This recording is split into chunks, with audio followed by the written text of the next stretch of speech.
Dear student, आज हम तलपट वाले लेसन से तलपट की थ्योरी समझेंगे।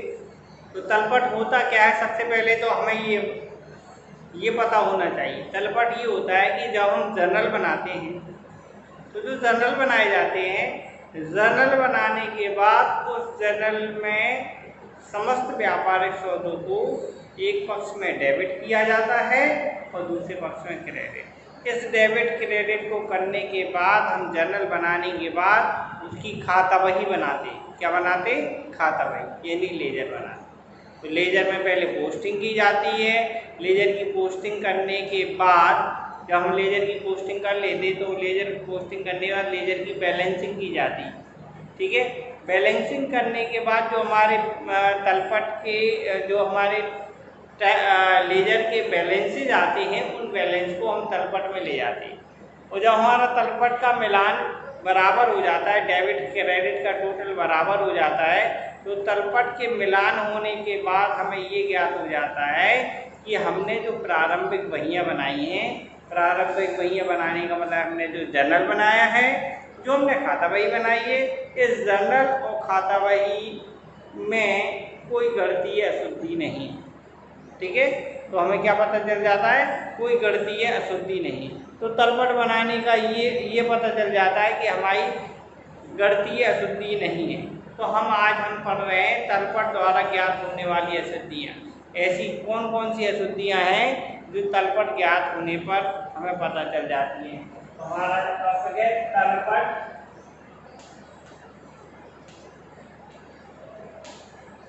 द्वारा ज्ञात होने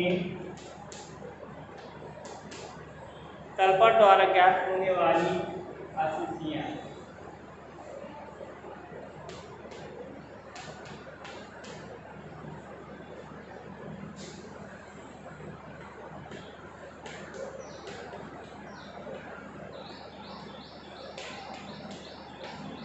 तलपट द्वारा ज्ञात होने वाली अशुद्धियाँ। तलपट द्वारा ज्ञात होने वाली अशुद्धियाँ मतलब ये ऐसी अशुद्धियाँ हैं जिससे हम जब तलपट बनाते हैं उस समय हम तलपट बनाने में हमें इन अशुद्धियों का पता चल जाता है।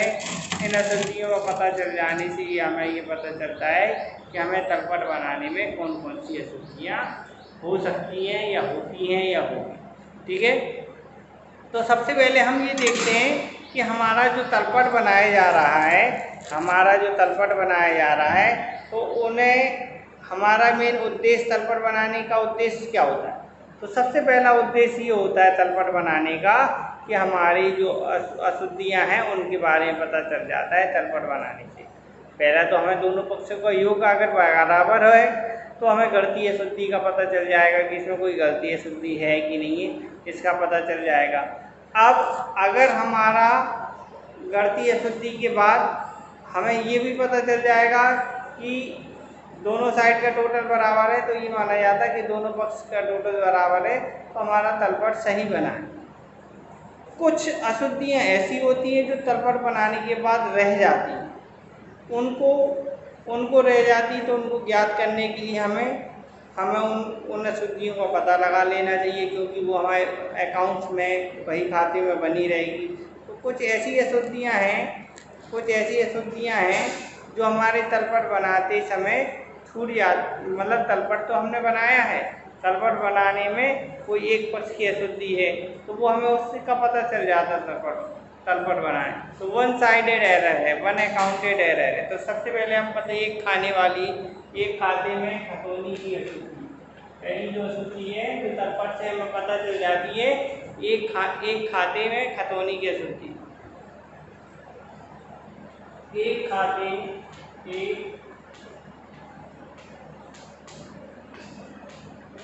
में खतौनी की अशुद्धि।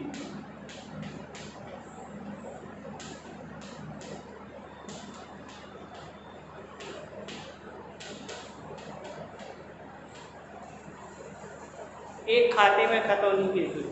एक खाते में खतौनी की अशुद्धि का मतलब ये है कि हमारा जो एक खाता है, एक खाते का मतलब है जब हम जर्नल बनाते हैं, जैसे हमने मजदूरी दी तो मजदूरी देंगे तो wages account, debit to cash account ये हम करेंगे।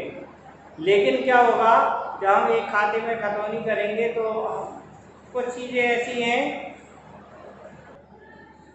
तो हम ये एक चीज़ ये देखेंगे कि हमारी एक वन साइडेड एरर या वन लेजर पोस्टिंग एरर का मतलब ये है कि हमने जब हम उसकी खतौनी करेंगे, किसकी खतौनी करेंगे, जनरल की खतौनी खाता बही में करेंगे। तो जैसे हमने वेजेस दिया तो एक वेजेस अकाउंट में होगी, दूसरा कैश अकाउंट में होगी। तो वेजेस अकाउंट के डेबिट में पोस्टिंग की, दूसरा कैश अकाउंट के क्रेडिट में पोस्टिंग की।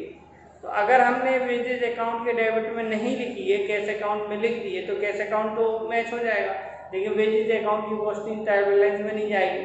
जब ट्रायल बैलेंस में नहीं जाएगी तो उसका आंसर नहीं आएगा। तो वन साइडेड जो खतौनी है उसका हमें पता चल जाता है। दूसरा दोहरा खतौनी के सूत्र,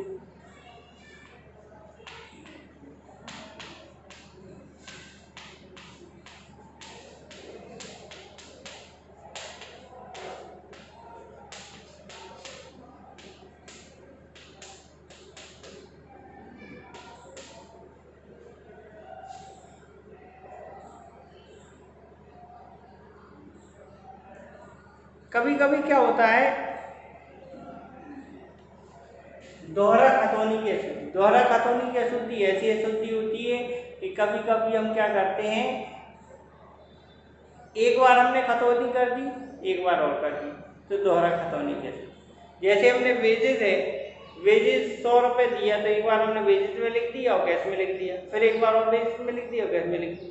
वास्तव में तो ये दोनों साइड नहीं है, दो बार हुआ नहीं ट्रांजेक्शन। ट्रांजेक्शन कितने हमारे हुआ, एक बार। तो इस चीज़ का भी हमें पता चल जाता है कि हमारा एक्चुअल वेजेज अकाउंट मैच नहीं करेगा, कैश अकाउंट मैच करेगा, वेजेज अकाउंट मैच नहीं करेगा।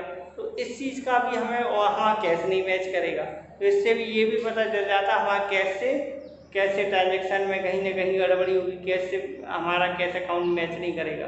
तो इसका पता भी हमें तलपट से पता चल जाता है कि एक जो एंट्री है वो 2 बार एंट्री हो गई, तो 2 बार एंट्री भी अशुद्धि हमारी इससे इफेक्ट डालती है। दूसरा गलत पक्ष में खतौनी, गलत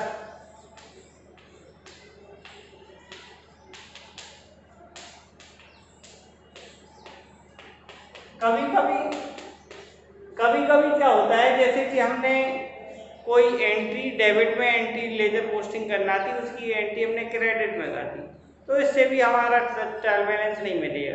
जैसे हमने वेजेस की एंट्री वेजेस अकाउंट के डेबिट में टू कैश अकाउंट के क्रेडिट में करना है, अब हमने वेजेस अकाउंट के डेबिट में करके क्रेडिट में कर दिया, तो इससे हमारा ट्रायल बैलेंस नहीं मिलेगा। तो ये इस प्रकार की अशुद्धि है कि हम उसकी एंट्री गलत पक्ष में कर दी। दूसरा खतौनी, खतौनी का योग और शेष में अंतर,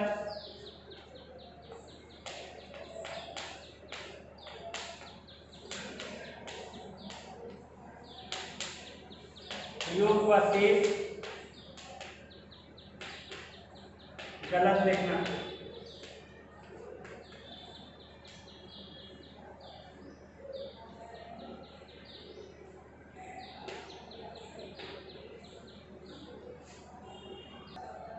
तो क्या होता है कि कभी कभी खातों का खतौनी का योग गलत शेष लिखते हैं या गलत लिखते हैं। किस तरीके से, जैसे हमारी खतौनी का जो टोटल है वो 15,000 आया, 15,000 की जगह हमने 14,900 टोटल किया, तो जब ये टोटल गलत हो जाएगा तो ये हमारे ट्रायल बैलेंस में भी गलत तरीके से जाएगा, या गलत तरीके से बैलेंस होगा।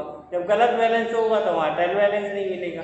तो एक गलत जो हमारा टोटल या बैलेंस हम निकाल रहे हैं, तो इसका भी पता चल जाता है कि हमारे जो टोटल हैं और जो हमारे बैलेंसेज हैं वो हमने गलत ट्रायल बैलेंस में लिखेंगे तो हमारा ट्रायल बैलेंस का आंसर नहीं होगा। तो इस गलती का पता चल जाता है। जो दूसरा नेक्स्ट है प्रारंभिक लेखों की गलती।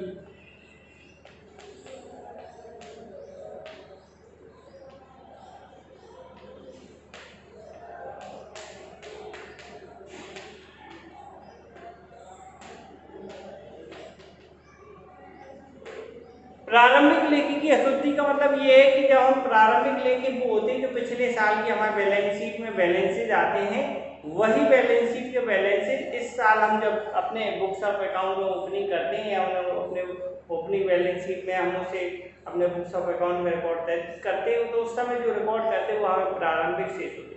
हमने पुरानी बैलेंस शीट में हमारे डेटर्स 15,400 की दी, हमने नई बैलेंस शीट में से 15,000 की लिखी, तो ये प्रारंभिक लेखी की अशुद्धि है जो अपने नए बुक्स ऑफ अकाउंट में हमने उसे गलत रिकॉर्ड किया। तो इस प्रकार की अगर अशुद्धि होती है तो हमारा ट्रायल बैलेंस मैच नहीं करेगा। तो इस बात को भी हमें देखना पड़ेगा कि हमारा जो ट्रायल बैलेंस है, ट्रायल बैलेंस तभी मिलेगा जब हम प्रारंभिक लेखे की अशुद्धि में मतलब प्रारंभिक लेखों में कोई अशुद्धि ना करते हो। प्रारंभिक लेखे का मतलब ये है कि जो हमने पिछले साल की बैलेंस शीट बनाई थी उसे नए बुक्स ऑफ अकाउंट में हम रिकॉर्ड करके लाते हैं, नए बुक्स ऑफ अकाउंट में रिकॉर्ड कर लेते हैं। तो इस प्रकार की अशुद्धि को हम अपने बुक्स ऑफ अकाउंट में ओपनिंग बैलेंस शीट में रखेंगे। जब ओपनिंग ही गलत रखेंगे तो हमारा जाहिर सी बात है ट्रायल बैलेंस मैच नहीं करेगा। हम कोड साफ कर रहे हैं। नेक्स्ट,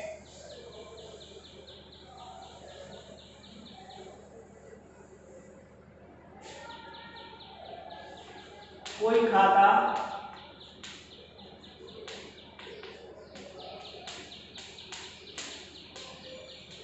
तलपट में लिखने से छूट जाए। अगर कोई खाता तलपट में लिखने से छूट जाता है तो जब सीधी सी बात है, अगर कोई खाता तलपट में लिखने से छूट जाएगा तो हमारा क्या होगा, ट्रायल बैलेंस आंसर नहीं आएगा। तो हमें ये देखना पड़ेगा कि हमारा ऐसा तो नहीं कोई अकाउंट हमारे ट्रायल बैलेंस से लिखने से छूट गया है।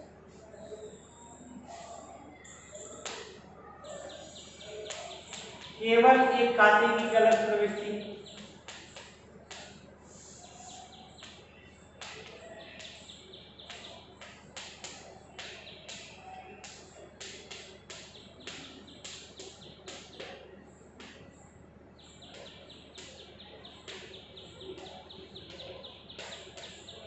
किसी खाते की हम अगर गलत प्रविष्टि अपने बुक्स ऑफ अकाउंट में रिकॉर्ड कर ले रहे हैं कि हमने गलत खाते में पोस्टिंग कर दी, जैसे राम से हम मिल रहा थे हमने श्याम के खाते में एंट्री कर दी, या डेटर से मिल रहा थी हमने क्रेडिटर्स में लिख दिया। तो इस प्रकार से अगर हम गलत खाते में पोस्टिंग कर देंगे तो इस प्रकार से भी हमारा ट्रायल बैलेंस नहीं मिलेगा। जब ट्रायल बैलेंस नहीं मिलेगा तो हमारा आंसर नहीं आएगा।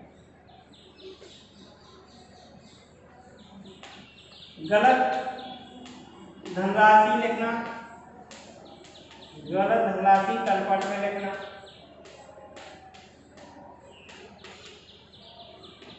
यदि हम कोई गलत धनराशि अपने तलपट में रिकॉर्ड कर लेते हैं तो इससे हमारा तलपट का आंसर नहीं आएगा।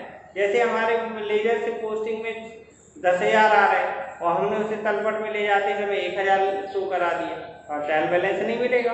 तो इस बात को भी ध्यान रखना कि हमारे जो लेजर से जो बैलेंसेज आ रहे हैं वो एक्यूरेट आना चाहिए।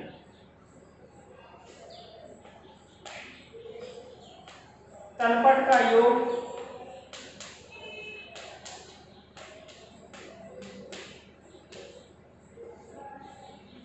गलत लगाना,